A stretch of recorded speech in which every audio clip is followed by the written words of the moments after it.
What's up, guys? Welcome back to the Disillusioned Church Girl series. My name is Simone, and unfortunately, this is going to be my last video, and I apologize to all my viewers. I appreciate everyone that has watched up until this point, but someone reached out to me and really had me really thinking. And so she sent me a message, and she basically said that I needed to be careful about what I say about a man of God. And she used the story about David. And so if you're not familiar with the story, there's a story in the Bible about a man named David who was a king, and basically he saw a woman taking a bath on the rooftop or something like that, and he thought she was beautiful, and he ended up requesting her to be brought to his palace or whatever, and he slept with her, but she was someone else's wife at the time. And so the woman that he saw bathing was named Bathsheba, and interestingly, she was bathing, so I don't know how that correlation came about. That's really cute. Play on words. But anyways, he slept with Bathsheba and she became pregnant, and in order to cover up the fact that, he impregnated her, he called for her husband, which was one of his mighty men, like he was like an army soldier. He called for Uriah, which was Bathsheba's husband, to be brought back to the palace so that he could have a break and basically sleep with his wife, so it would look like Uriah was the father, even though it was actually David. And so Uriah came back, and he did not feel comfortable sleeping with his wife while the rest of his team was still out there, fighting for King David. And so just a good man, any Uriahs out there. So he didn't want to sleep with his wife. He didn't feel comfortable. He didn't, if he was taking a break, he wanted the rest of his team to take a break too. So I think he ended up sleeping like at the footsteps of the palace where David was, which just showed the type of guy that he was. And so so that messed up David's plan. So then he decided to put Uriah at the front line of the war, and I guess Uriah ended up dying. Now, mind you, I have not read my Bible in a while, so if my story is a little bit off, I apologize, but you can definitely look it up. It's the story of David. I don't even know where that story is at, but again, you can look that up on your own time. That's just like a summary, I believe. But anyways, the person that reached out to me basically said that even though David had did all of these things that were with error, trying to cover up his sin, he was still considered a man after God's own heart. And so she said that by me talking about things that may have happened, or in my speculations and things like that, which I blame Sherlock Moan because I didn't say it, right? But anyways, she was just saying that I needed to be careful not to put my mouth on a pastor and things like that, or a man of God, because even though they may sin, they're still chosen and men after God's own heart. So I was thinking about it, and I was like, you know what, Simone, she's absolutely right. That is what the Bible says. And so you need to apologize. And so I'm apologizing to the world that I'm sorry, and I'm going to make this my last video because I don't want to compromise myself with God, which is what she also said. I needed to be careful because God could get me, and I don't want to get God, right? So this is my last video, and I appreciate everyone. If you want to reach out to me via email, please do. But as far as me doing these videos, that's going to be done. So thank you for everything, your messages of encouragement, but I'm trying to keep my relationship with God. So yeah, take care and don't get spiritually manipulated, and stay woke, and keep your coins. That's pretty much the gist of my story. So take care, guys, and drink your water. Bye. I am just kidding, okay? No, Can't stop, won't be stopped, okay? So I do appreciate the person that reached out to me, and we had a pleasant conversation, but no. So we're not going to do that. But in case people are concerned about me and God's relationship, I decided to call him right now and ask him if it's okay if I continue, because the difference is that in the Bible days, there was a prophet named Nathan that told David, hey, you're wrong.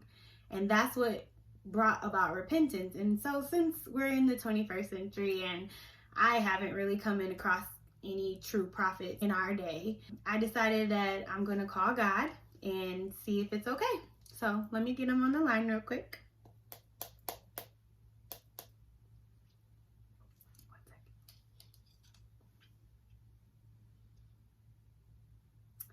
Hey God, how are you? I'm good. I'm so good. Like, I'm so happy that I got you on the line. I know you're busy and things, keeping us safe and stuff. So, but I just wanted to call you, and I'm actually doing a video right now, and I just wanted to call you and see if it was okay if I continue to tell my story, because a couple people are concerned that I might, bring about damnation upon myself. And so I just wanted to make sure that I was good, because, I'm not trying to burn forever and things in hell and stuff. So I was just wondering if it was okay.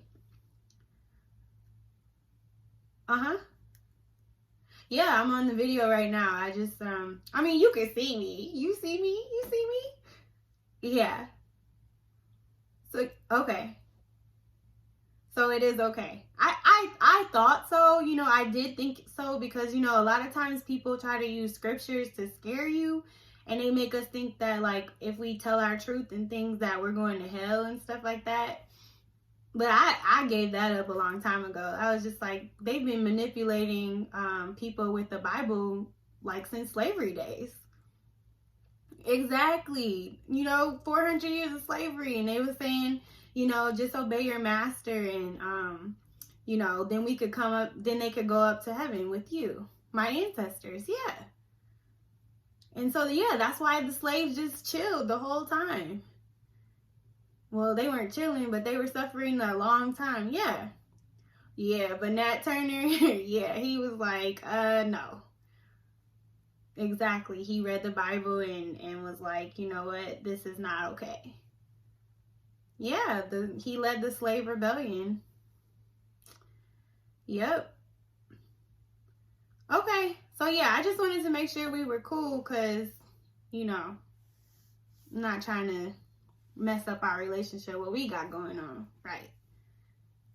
Yeah, and I see you blessing me, so I know you're still with me.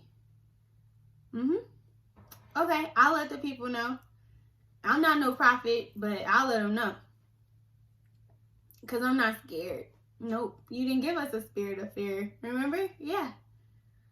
All right. I'll talk to you later. Love you. And yes, I will tell the people you love them. I sure will. All right. Bye. So God told me to tell you that he loves you guys. I'm just kidding, but he does. But I think it would be cool if we could really call him. I think it would kind of settle a lot of stuff, because I would be calling him about a lot of things. Anyway. Okay, so now that we got that out the way, just summarizing that, I'm not going to stop the videos. I don't care if calamity falls upon me, if I go to my sick bed, God forbid. But if those things happen to me, I still want to encourage you guys to still tell your truth regardless. Tell your truth to the grave, because otherwise this stuff isn't going to stop. So if you're out there and you have a story to tell, and you know that injustice is taking place, speak up, because you could help somebody else. And I feel like, I don't know, I just kind of feel like this was my whole purpose. I never really felt like I had a purpose at the church, but I feel like I was born for this for some reason. And because I've had such a challenging life, death is not scary to me. I guess it's like, hope it's better on the other side, because being here on earth has been excuse my French, but it's been a hell of a ride. So yeah, I just can't be stopped, won't be stopped. Anyways, okay. So I just wanted to touch on the art of church manipulation instead of diving into my story more. Just kind of like another educational break. I don't know if you guys seen the previous one, but this is another educational break. Just wanted to kind of talk to you guys about how people are manipulated in the church and things that I've noticed. Because a lot of times when you're manipulated, you don't even realize that you're manipulated until after everything has been done. It's like you kind of sit in a stupor somewhere and you're like, what just happened? So just wanted to talk about some of those things. But before we go into that, let me give you the definition of manipulation. Now, I got this from vocabulary.com, which I've never been here before, but it had some deep stuff.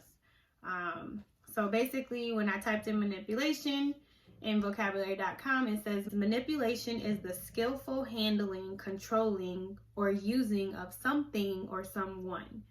But this word also has some negative connotations.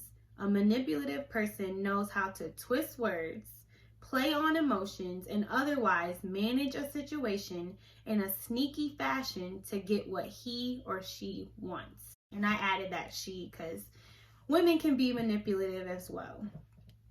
All right, so again, that's from vocabulary.com.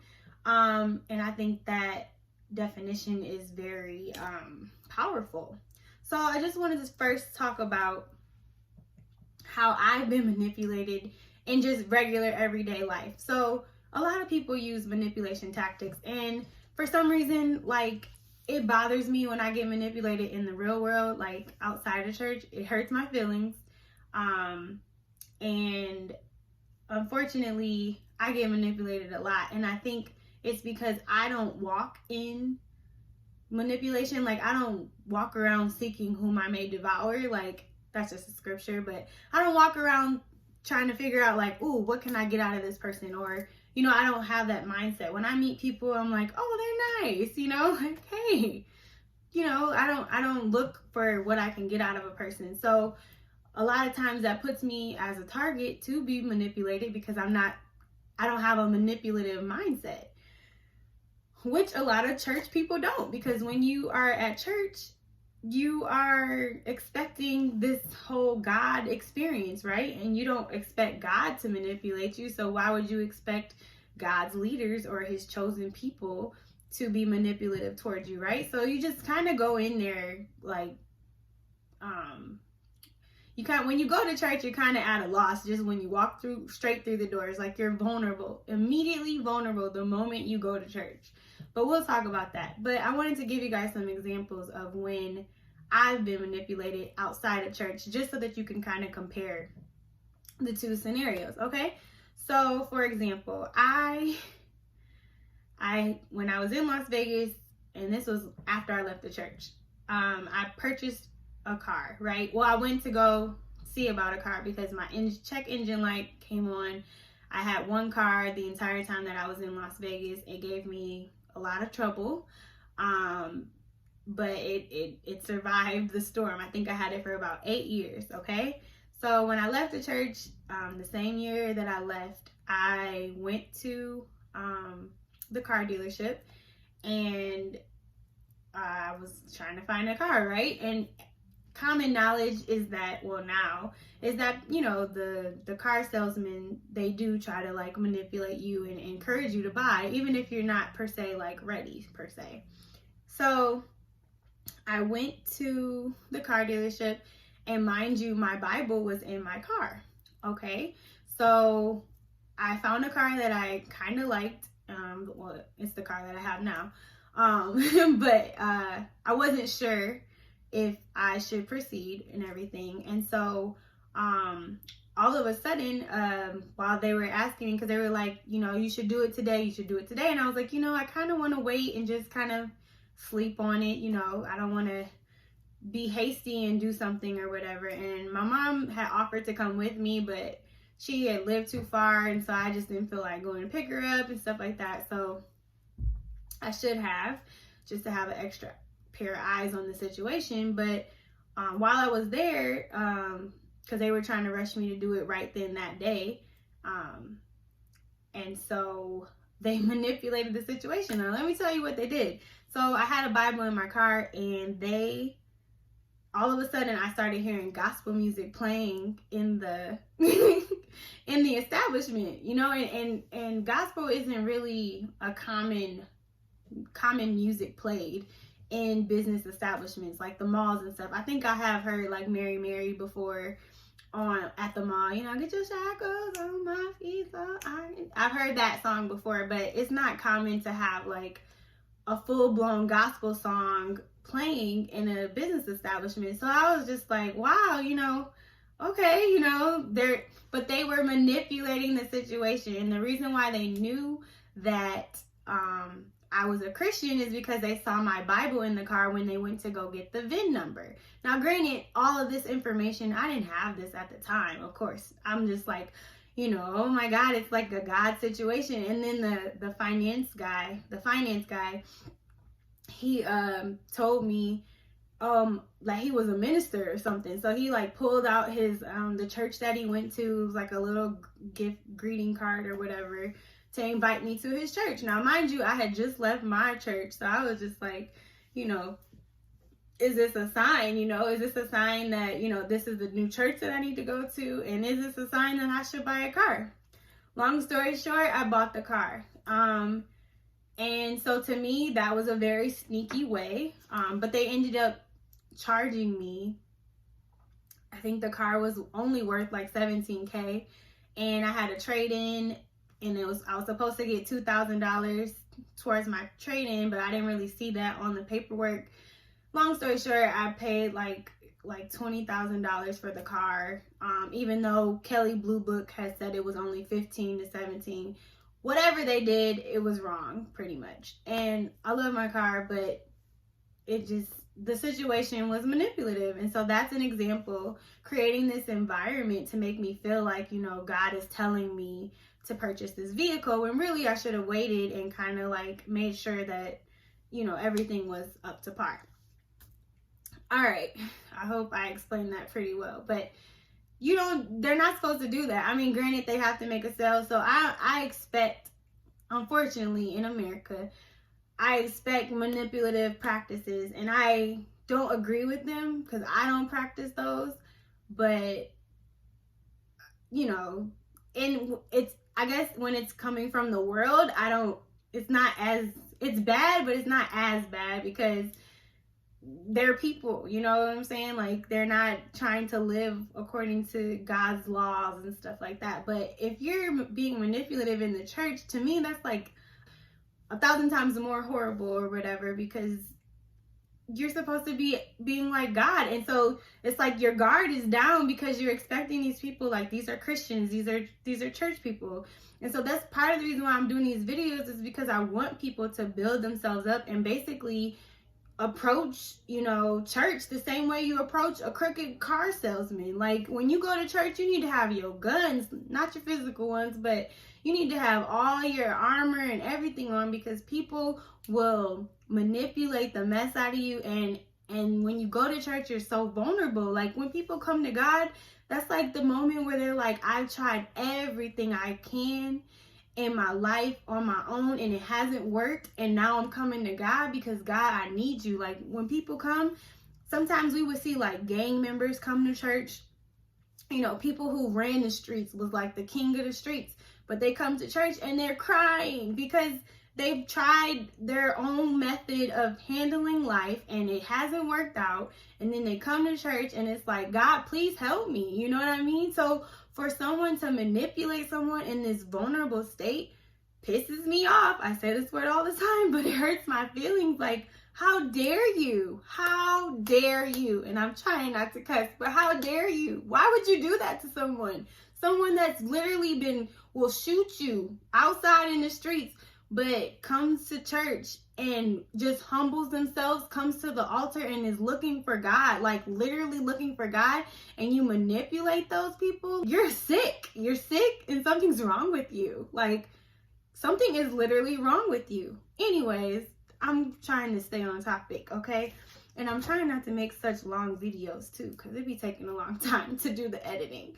But anyways, okay, another example of being manipulated in the real world, not church, is I went to this exercise thing, and it was like a kickboxing class. I won't give their name, but it was really fun.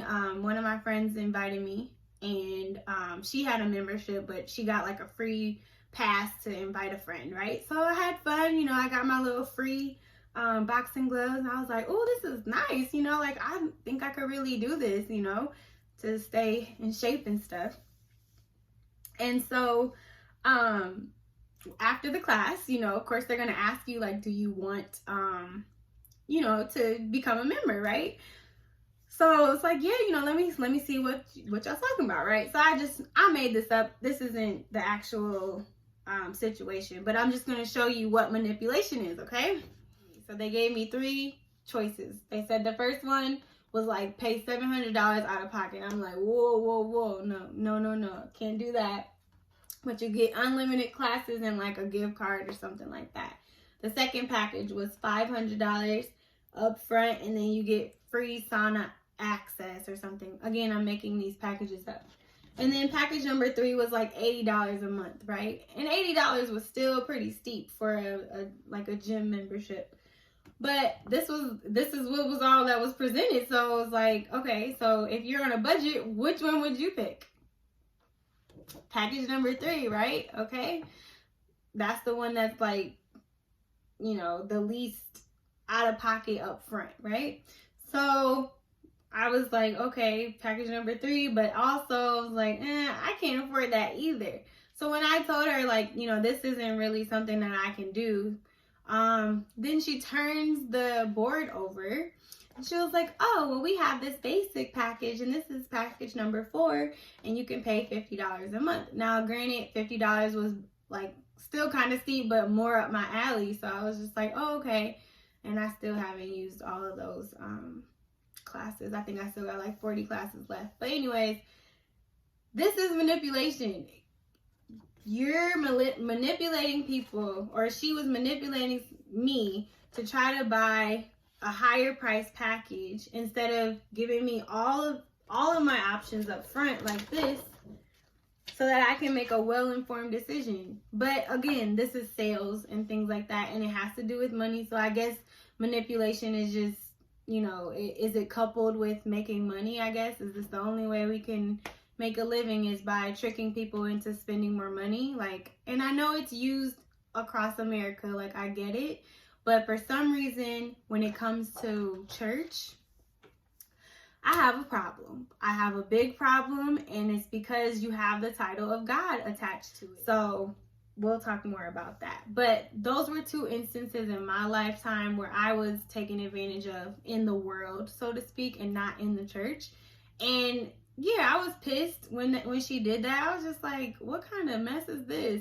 But it's to be expected out there. So I kind of want people to, well, I do want people to have their same like guard up as the same guard that you would have when you go to a car dealership, or the same guard that you would have up when you're getting ready to buy a gym membership. Like, have that same guard up when you go to church. Don't think that just because a pastor, you know, is telling you that God loves you and stuff like that, that they're gonna have your best interest at heart and really want the best for you. That's not always the case. That wasn't my case. And so this is why I'm doing these videos, because I want you to be aware, and I want you to understand the tactics that are used to control you financially, emotionally, all the abuses and things like that. I just want everyone to just know that this is the stuff that people do for the green dollar bill. And it's not just in the world, it's in the church too.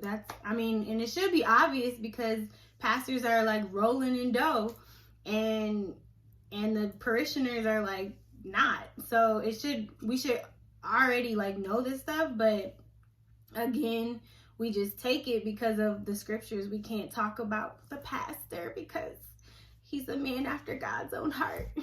No, I'm going to talk about it, and so that people are not being mistreated anymore. I don't like that. I don't. And I also wanted to say too, like, I'm not perfect. Like, just because I'm doing these videos doesn't mean that I've gotten everything right. Someone else had reached out to me and said that I had offended them and they had covered me, basically. And honestly, I don't even remember like at all the situation, and they explained it to me, and I apologize, and I'm yet going to rectify the wrongdoing. And again, I was under the umbrella of the church, so there's probably a lot of people that I may have offended just because I was at that church trying to do what they wanted me to do. But just because I'm doing these videos does not mean that I have gotten every single thing right. And I apologize to anyone that I have offended. I have made mistakes. I have ignored a text message before. I have blocked people that I no longer wanted to associate in my life before. But I don't think my wrongs are on the magnitude of manipulating 300 people to move across the country to maintain their lifestyle. So I think I have very like basic human errors. But when you're on the level of, you know, manipulating a group of people to believe that you're chosen of God and that you hear from God and you're faking miracles and things like that, I think that's some other levels type of stuff. You know what I mean? Like, versus me, like, not responding to a text message or rolling my eyes one day or something like that. Like, those are two completely different realms. So, again, I apologize to anyone who's watching my videos. Reach out to me and let me know, because I would like to rectify the situation. And that's the difference, too, between me and them, is that I'm willing to apologize for my wrongs. These folks over here acting like nothing's going on and that I'm the devil, and they don't even apologize at all. So yes, I just wanted to put that disclaimer as well, that I'm sorry for all the things that I have done, and please let me know if I've offended you, because that's not my goal and quest. Okay, so now let's talk about church manipulation. So I told you, I gave you a couple examples of my personal experience in just regular world manipulation, and now let's talk about church manipulation. So in the church, the way they have a couple different ways of manipulating, and I might have to do a 2-part series because this video is already getting long, but we're going to just talk about one method that they use, and that's storytelling. Okay, so I told you guys before that they use positive and negative reinforcement. So you can check out the previous educational break, and it talks about, that's another form of manipulation, which is positive and negative reinforcement. But this particular one that I want to talk about today is called storytelling. And so a lot of times, pastor and first lady at church, they would tell stories about how they behaved when they were parishioners or members of a church. And basically, they wouldn't tell us what to do. Sometimes they would, but a lot of times they would just talk about, you know, their experiences as church members. And so that was a way that they wanted to manipulate our behavior as members. They wanted us to do the same thing as them. So, for example, okay, so one of the stories that they would tell us and that was another thing too, they would tell these stories all the time. Like, I can't count how many times they said these stories, but that was just how they were positively reinforcing the behavior that they wanted. So one of the number one rules that they wanted enforced 24/7 is you do not talk about them. You don't talk about anything they do or say that you might disagree with. Like, that's just a no-no. You don't do that. And so in order to reinforce that behavior, they would tell this story about when they were at a church. And so they used to go to, I'll call him Bishop Dwayne. They used to go to Bishop Dwayne's church. And I think they went there for like 12 years before they started their own church. And so they went there, and they said that, you know, they were very active. I think pastor was like a minister or something like that. And first lady was like maybe like a Sunday school teacher or a part of the youth group or something, a youth leader of some sort. And so pastor told us that there was a particular time where First Lady had did a fundraiser with the kids so that they could get these jackets that they wanted or something. And so there was a young man who didn't do the fundraiser at all. And so when it was time to get the jackets, he didn't get a jacket, which rightfully so, right? He didn't do the work, you don't get the gift or whatever. So his mom found out he didn't get a jacket. I think he might have like cried to her or something. And so she went to Bishop Dwayne and was like, you know, my son didn't get this jacket or whatever. And so instead of Bishop Dwayne like finding out what happened or whatever, he just told First Lady like, hey, give him a jacket. And she was like pissed, rightfully so, because it's like, you know, he didn't do the work. And so what is that teaching the other children? This is the story we're getting. What is that teaching the other children and things? And so pastor said, you know, First Lady could have, you know, got upset with him, and, you know, she could have left the church after that, and, you know, she didn't want to go to church after that anyways. But he was like, she didn't. She just was obedient to him, and she gave him the jacket.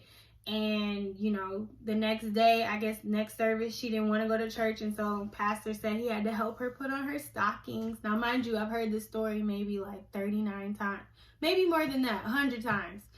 And that's why I can tell it and regurgitate it so much, because it was told to us all the time. And we didn't even have that many new members for him to tell the story over and over like that. It's not like, you know, he just told the story for new people, because we never really had that many new people. So in my mind, I think they were saying it to just reinforce like, hey, don't talk about it. So basically he said when they got home, Pastor and First Lady got home, he was like, they never not once discussed the situation, you know, because that was Bishop, just trusted his judgment and stuff like that, even though he was definitely wrong in principle. That I feel like that was the exact word he used for a message that he preached. Bishop Dwayne was wrong in principle, but they didn't like discuss it or something like that.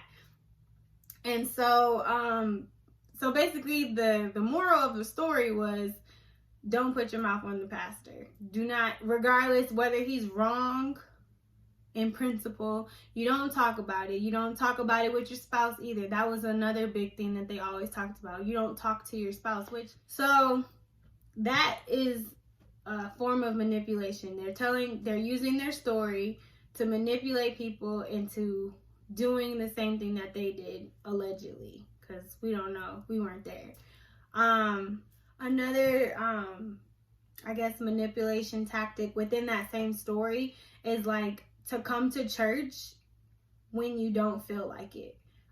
So when pastor said he had to help First Lady put her stockings on because she was so hurt that, you know, Bishop Dwayne was favorable to the family or the boy that didn't do the work, they often would say like, you know, we still came to church. We still were faithful to the house of God. We didn't let that situation happen. So that's basically letting the congregation know that if Pastor and First Lady do something to you that hurt your feelings or, you know, made you sad and stuff like that, then you're going to remember that story. And that's what I did too. You're going to remember the story and you're going to try to act accordingly, right? And so that's a form of manipulation. And the reason why they said it all the time was just to remind people that this is the behavior that you're supposed to display in these types of situations, which I'm sure happened quite a bit. I'm sure they hurt a lot of people's feelings, and telling these stories made people think like, okay, this is how I'm supposed to respond. And then another thing was like, they would say something like, praise God when you feel like it and when you don't. So this is an important manipulation tactic because I believe God gives us in our bodies, our bodies communicate to us how we feel. So if we feel tired or things like that, that's your body telling you, hey, you know, you've been doing a little bit too much. You need to stop, or you need to rest and things like that. And so a lot of times people would get in trouble. Like, you weren't allowed to miss a service. I remember one time in Vegas, I had never missed a service, but I think I had like cramps. I was in school. I was just like tapped out, like emotionally, physically, like all of it tapped out. And I had never missed like a teen ministry or any type of anything, basically. And so I had called Minister Prima and text her and just said, you know what, I was just trying it out. I knew we weren't supposed to miss stuff, but I was just like, let me just see, you know, because rumor has it you get in trouble when you miss stuff. But I was like, I hadn't really experienced it because I never was gone. I was never absent. So I just texted her and I was like, you know what, I'm tired. And I was really tired, and I felt it in my body. And so the next service, I think it was like Sunday, so that Friday I told her I wasn't coming. And then on Sunday I was at church, and First Lady got up in the pulpit and she was like, and we got folks out here talking about they're tired, you know, you ain't tired, you ain't did nothing. That's what she's saying, like, over the pulpit. And I was just like, oh, okay, you know. And it's common knowledge that Minister Prima tells everything to First Lady. So, you know, that I already knew. I was like, okay, she told First Lady, and so this is the response that's happening. So while First Lady's saying it, like, she's looking over at me in the crowd, because I sat in like the overflow section, and I was just standing up. And at this time, because we have to continue to tell the story, but at this point in my life, I was already done. Like, inwardly, I was just done. And so it didn't even matter to me that she was saying that. Like, the old me would be like, oh God, forgive me for missing a service. But I was already like just done with them. So I just stood up and I was just like, whatever. Like, I don't care. I don't care that you're trying to throw off on me because I said I was tired. Yeah, I was tired and I missed the service, and big whoop. But that was like my rebellious time, which was like maybe a year before I left. I was already done. Okay, like, and we'll get more into that, like how I got to that point. But these are just examples of how they manipulate people to do what they want them to do.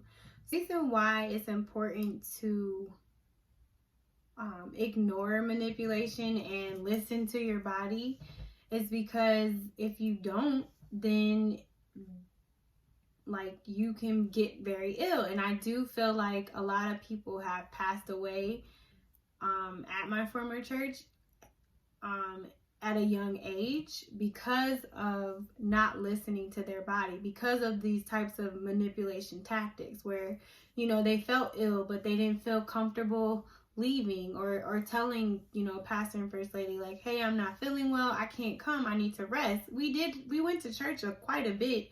And so I can only imagine some of the things people have felt and physically felt in their body, but still press their way to go because, you know, we got to praise God when we feel like it and when we don't. No, God has put, God created our bodies, right? So, like, if I'm feeling weak, I need to sit down. If I feel like I'm gonna faint or something like that, those are triggers. Sometimes even when you have, you know, this is like a gross example, but when you have to vomit and things, like sometimes your mouth gets watery and things like that, those are signs that you need to go and hurry up and get to the restroom. Like, the body is designed to let you know certain things and for you to be proactive about it. But if we got people being manipulative and saying, you know, you can't, you're tired, and making it a negative thing when you are physically tired, then